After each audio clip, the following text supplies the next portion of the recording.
Welcome to the Fear and Greed Business News Afternoon Report for Thursday, the 14th of March, 2024. I'm Sean Aylmer. Every afternoon, we've got the 5 stories that happened today that you need to know about. Story number 1, the S&P ASX 200 closed down 0.2% today to 7,713 points. Basically, it was a story of 2 sectors. The financials fell hard and the materials did well. Starting with the banks, Westpac and ANZ both fell 4% today, while National Australia Bank was off 3%. Commonwealth Bank was down about 1.3%. Analysts are of the view that the banks might just be overpriced, with Macquarie Equities having a sell rating on Commonwealth Bank, National Australia Bank, Westpac and ANZ. It just seems like investors are looking for a reason to sell the banks at the moment after an incredibly stellar run over the last few months. The flip side today were the miners. BHP was up 2.6%, while Rio Tinto jumped more than 2%. Again, it was commodity prices, but this time it was copper, which hit an 11-month high. In corporate news, Appen's share price fell 18% after New Jersey-based Innodata withdrew its $154 million bid for the company a day after Appen was forced to reveal it was the subject of a confidential takeover. Shares in Aussie Broadband dropped 18% after it lost a white label deal with Origin Energy to Superloop. Superloop obviously benefits from that one. Its share price jumped 24% today. And shares in Clinuvel Pharmaceuticals rose 11% following the announcement of a share buyback. Story number 2, a 37-year-old gold miner has died after he and another worker were pinned underneath falling rocks 3 kilometres underground in a collapsed mine outside Ballarat in Victoria. The 21-year-old co-worker was airlifted to hospital in a serious condition and treated for lower body injuries. Australian Workers Union Victoria State Secretary Ronnie Hayden said the pair had been undertaking a manual type of mining called air legging under unsupported ground. The mine's owner, Victory Minerals, said its emergency response team was working closely with Victoria Police and other authorities.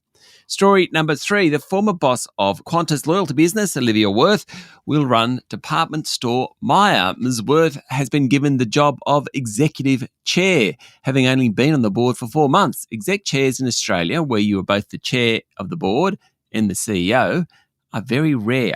She takes over from John King, who somehow managed the pandemic and a fairly vocal board to create what appears a sustainable business. Notwithstanding today, it said net profit for the 26 weeks to the end of January was off about 20%. The biggest shareholder of Myer is Solomon Lew, and media reports suggest he's a fan of Ms. Wirth. She lost out on the top job at Qantas a few months back.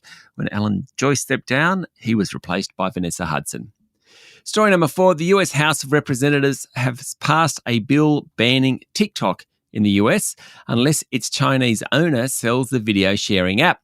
The measure now goes to the Senate, where the dislike of the app isn't quite as pervasive as the House, but still there's a decent chance that 170 million US TikTok users won't be able to do so.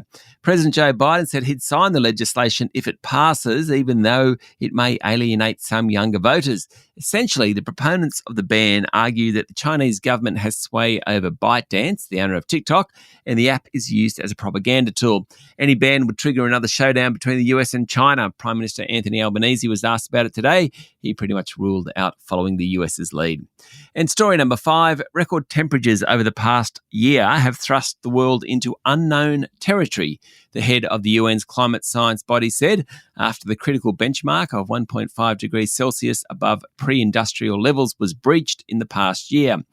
Jim Skier, who took over last July as chair of the Intergovernmental Panel on Climate Change, said he was surprised in one sense that the average global temperature last year exceeded the 1.5 degree threshold set out in the Paris Agreement.